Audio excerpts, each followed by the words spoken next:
तर शिवसेनेच्या वतीने 1500 पेक्षा अधिक ठराव या ठिकाणी दाखल होत आहेत. अशा पद्धतीनं तुमचा कार्यक्रम असेल. गोकुळ दूध संघाच्या निवडणुकीमध्ये ठराव दाखल करण्यासाठी आज शिवसेनेच्या वतीनं या ठिकाणी सर्व ठरावधारकांना निमंत्रित केले आणि आपण बघत असाल ज्या पद्धतीनं उत्साहानं या ठिकाणी संपूर्ण जिल्ह्यातून ठरावधारक आलेले आहेत. व्यासपीठावरचे सर्व प्रमुख नेते असतील किंवा सर्व ठरावधारक असतील, या सगळ्यांच्या माध्यमातून गोकुळच्या निवडणुकीमध्ये शिवसेनेच्या वतीने एक मजबूत संघटन करून आम्ही सगळेजण या निवडणुकीला सामोरं जाऊ. खरं तर 4000 पर्यंत ठराव आपले महायुतीचे जातील अशा पद्धतीचा अंदाज व्यक्त केला होता. यड्रावकर साहेबांनी म्हटलं की आता बिनविरोध व्हायला काही हरकत नाही.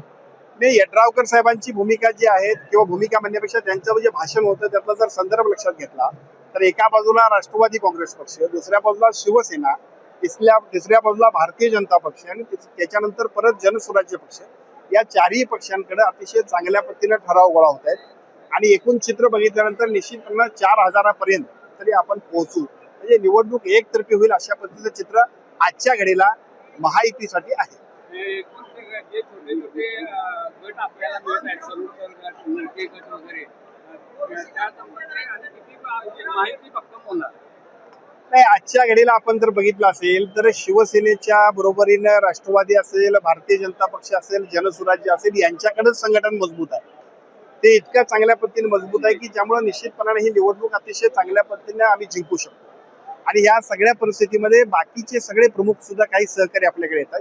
जे येणार आहेत तेथे सुद्धा त्यांचं स्वागत त्या पक्षाचे प्रमुख पदाधिकारी करतील, त्यांना सामावून घेतील.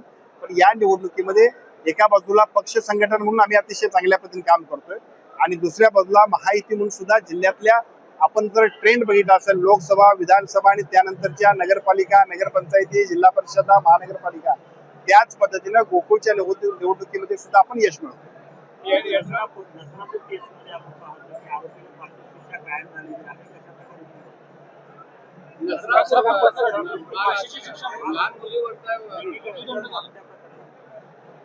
ज्या गोष्टी व्हायला पाहिजेत, खरं तर चुकीच्या गोष्टींवरती कारवाई व्हायला पाहिजे, ती त्या पद्धतीने होणं अपेक्षित आहे. मला असं वाटतं या सगळ्या गोष्टी अजूनही गतीने व्हायला पाहिजे. लढत असला तरी देखील आजची ही ताकद पाहता शिवसेना एक मोठा भाऊ होईल असं वाटतंय का? आदरणीय नरके साहेबांनी तिथं मगाशी जे भाषणामध्ये सांगितलंय की ज्याच्यामध्ये छोटा भाऊ मोठा भाऊ याच्यापेक्षा सुद्धा पक्ष म्हणून आमचं संघटन आणि जिल्ह्यात वाढत असणाऱ्या शिवसेनेवरचा लोकांचा विश्वास सुद्धा आजच्या मेळाव्याच्या निमित्ताने दिसला. अजूनही तो वाढत राहील. अतिशय चांगल्या पद्धतीचे कार्यकर्ते आमच्या सगळ्यांच्या समवेत येत आहेत. प्रत्येक ठिकाणी शिवसेनेचा प्रत्येक कार्यकर्ता जबाबदारीच्या पदावर बसावा यासाठी आदरणीय शिंदे साहेबांच्या नेतृत्वाखाली आम्ही सर्वजण, मग आमचे दोन्ही आजी माजी खासदार असतील, आम्ही आमदार मंडळी असो, माजी आमदार असतील किंवा सर्व शिवसेनेचे सन्मान्य पदाधिकारी काम करतायत. त्याच प्रत्यंतर आज आपल्या सर्वांना दिसतं. त्यामुळे विरोधकांचं आव्हान वाटतं. आजच्या घडीला निवडणुकीतलं आव्हान याच्यापेक्षा सुद्धा ठराव गोळा करणं हाच सगळ्यांचा प्राधान्यक्रम. मग ते पलीकडच्या बाजूला बंटी पाटील साहेब असतील आणि आम्ही सगळेजण असतो.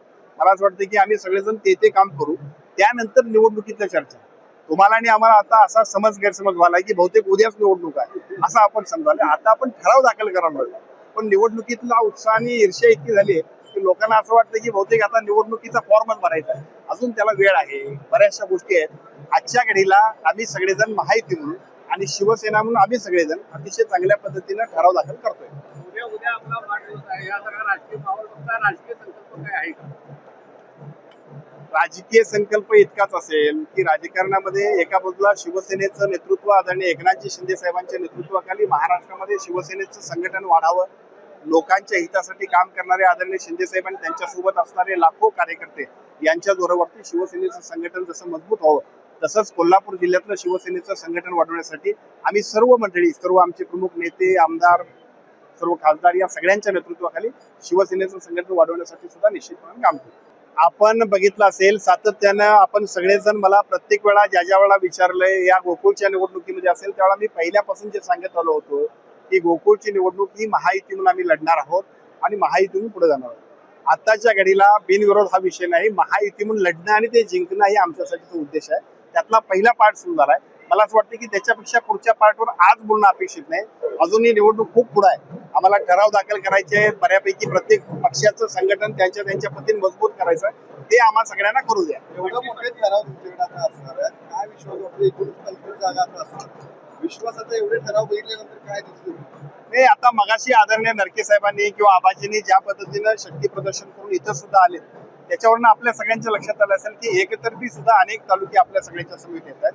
त्यामुळे साहजिकच कार्यकर्त्यांच्या अपेक्षा असणार, नेतृत्वाच्या जबाबदाऱ्या असणार, एकूण महायुतीतले जे काही घटक 4 असतील त्या सगळ्यांमध्ये सुद्धा आमच्या पक्षातल्या प्रत्येक माणसाला अधिकाधिक सगळ्या जागा मिळाव्यात यासाठी आमच्या सगळ्यांचा प्रयत्न असणार आहे.